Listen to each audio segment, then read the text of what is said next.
Bloody Nerdigans, this is the one and only Packer Girl 89, and today's book Nerdigan discussion video is Blood of Olympus by Riordan. It is the final book in the Heroes of the Olympus series. If you have not read Percy Jackson or Heroes of Olympus, please leave the video right now because there's the spoilers for this wonderful discussion. So, the first thing I thought when I looked at this book, and a lot of booktubers have said it didn't fill that Percy Jackson void for them, is that there were too many Jason chapters. That was my first reaction, was like, why in the Kami and Arceus are there so many Jason chapters and there's no Percy chapters? I did not understand it, but after I read the book, I completely understand. My only complaint about this book, chapter-wise, is I would have liked to have an additional Leo chapter at the end. That would have been really good. I would have totally dug an additional Leo chapter, because I liked how it ended, but it's like, I want to see another Leo chapter, just one more Leo chapter, and I would have been happy with it. So, you know how I mentioned in my book Nerdigan videos that I apply quotes from books to real life? Well, one of my friends, the friend that I was staying with actually, he had for a while, because of Family Guy and the Stewie episode, he had a pancake addiction. And I said this quote to him, and if you read the book, you know what I'm talking about. And he has been using it ever since. Like, he has even posted it on his Facebook, and it made my day. And that would be when Percy and Annabeth and everyone's eating breakfast, and Annabeth was giving Percy a hard time for putting so much syrup on his pancakes, and he said, "Hey, I'm a Poseidon kid. I can't drown, and neither can my pancakes." And my friend loves that line, and every time I mention pancakes, he has to quote that line, and it makes my day, and it's so funny. And it's like the best book Nerdigan moment is when I can get I know I'm doing my book Nerdigan duty when I can get friends to find a quote book that you haven't even read the book. It's so funny, and it's crazy. But I swear the romance with Jason and Percy has gotten so strong. #JC, and I swear to Kami and Arceus, man, like, it's to the point where they're calling each other bro, and I love it. And I noticed this throughout the book, when I was reading the book, and I was reading Reina and Nico's point of view. I like their point of view the best.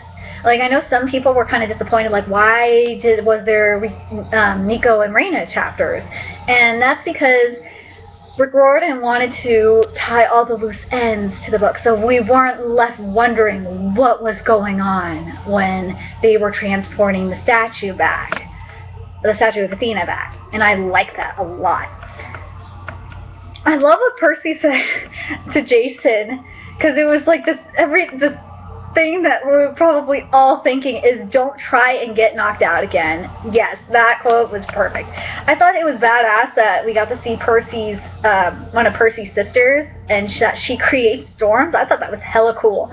But the one reason I loved Nico so much, and especially Nico's POV, is we got to see more of his powers, and I loved when he ghostified the Roman guy. I can't remember his name, because it's January 25th. I read this book like probably less than 2 weeks ago, so sorry, just bear with me. I liked when they were fighting Nike, the victory goddess. Or no, it wasn't Nike. I liked when they fought Nike, the victory goddess. That was pretty funny too. But I loved when they went to the doctor, the god of medicine's office, and Leo programmed the receptionist into idiot mode. That was awesome. I loved it.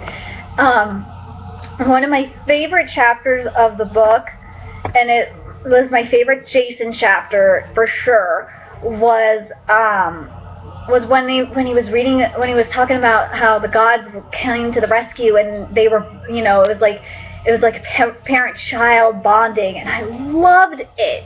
And they were, and I loved when the Fates were bashing their counterparts soon. That was pretty funny too. that was funny, but I thought it was funny when Aphrodite was telling Piper, Aphrodite was just throwing petals, and she's telling Piper to fight. But I really liked the father-son bonding with Zeus and Jason. It was kind of sad because I understand where Jason's coming from a little bit. And I thought it was so funny when Hermes was hitting on Athena, and she totally just turned him down. That was bomb. And I loved, I'm sorry if I have something going on in the background, I will lower that. I loved when Festus came back. I was like, yes, it's Festus, yes! I was so happy. And I loved, in Nico's point of view, how Octavian just Octavian was gone. That was freaking awesome. I loved, I was so, when Leo was, because we knew Leo or Jason was going to die, and I liked how Leo died and came back to life. It was a total Harry Potter moment. Because, if you guys remember, if you've read Harry Potter, and if you haven't, where have you been? I mean, it's Harry Potter. You can't not read it. Harry Potter is awesome. It's like in Deathly Hallows when Harry dies and comes back to, dies, quote unquote, and comes back to life. I love that. That was so cool. But using the Resurrection Stone, but this time it was using but in this case it was using the Physician's Cure. I thought that was really cool. What else do I got here for Blood of Olympus? I loved Nico's confession to Percy, and something that I think I mentioned in my Heroes of Olympus video, it was kind of like a, well, it was kind of like in the city, the Mortal Instruments series, when Cassandra Clare has Alec like totally admitting his feelings for Magnus. That's what I felt like when Nico and Mike started hitting it off. Like, Mike is totally Magnus. He totally is. Well, not as flamboyant as Magnus, but in the healing sense, he's Magnus. I loved it. I loved it. And now we have our own version of hashtag Nike. They were so cute. And I loved the look on Percy's face, you know, how Riordan's describing it, after Nico confesses that he had a crush on him. That was awesome. I was laughing so hard, like physically laughing. And I loved I did love how it ended with Leo and Calypso getting together, and I liked that Jason became the one thing that Octavian wanted, which was like the high priest kind of thing. I liked that too. And oh yeah, another funny Jason moment. Jason actually had funny moments in this book. Was when Jason got glasses. I started laughing. I was like, Jason, poor Jason.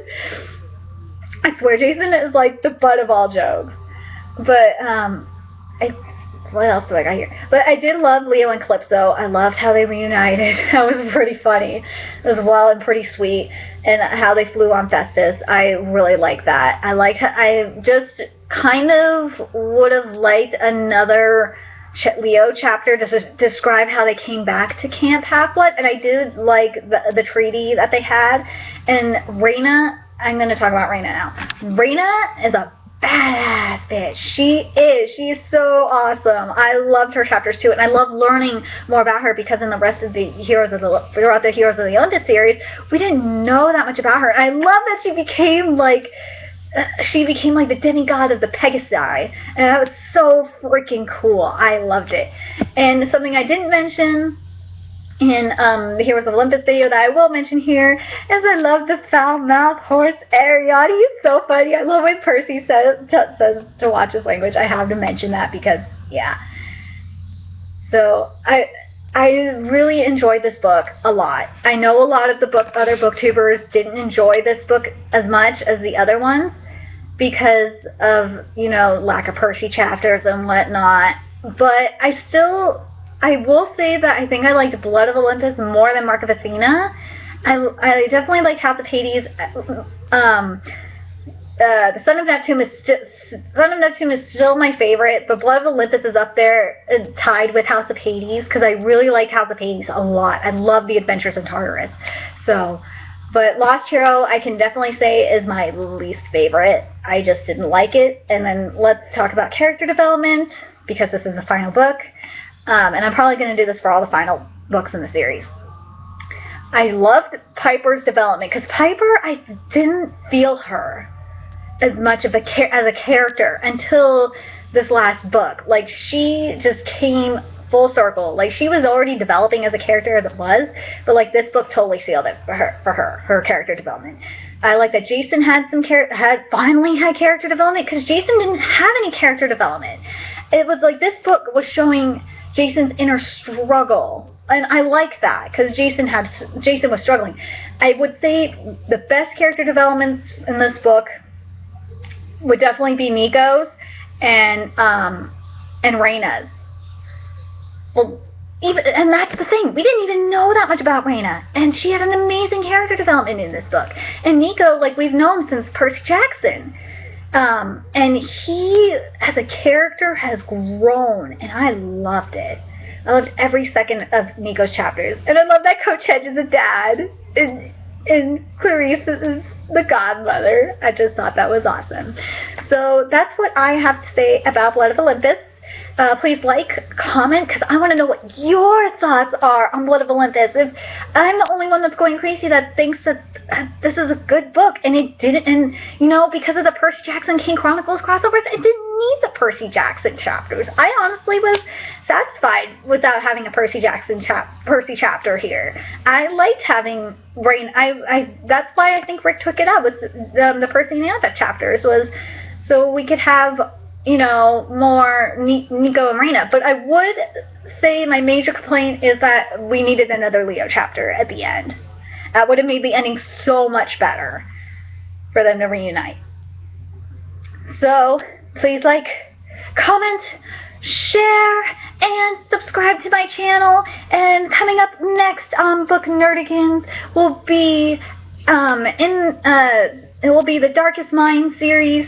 I haven't decided if I'm going to do separate videos or not for Darkest Minds That Never Fade and In the Afterlight, but I'm going to do something really cool with them, so please stay tuned. And follow me on Twitter and see my progress. As of now, as of January 25th, I'm on my 15th book for 2015, so please stay tuned. And until next time, read on, Nerdigans, read on.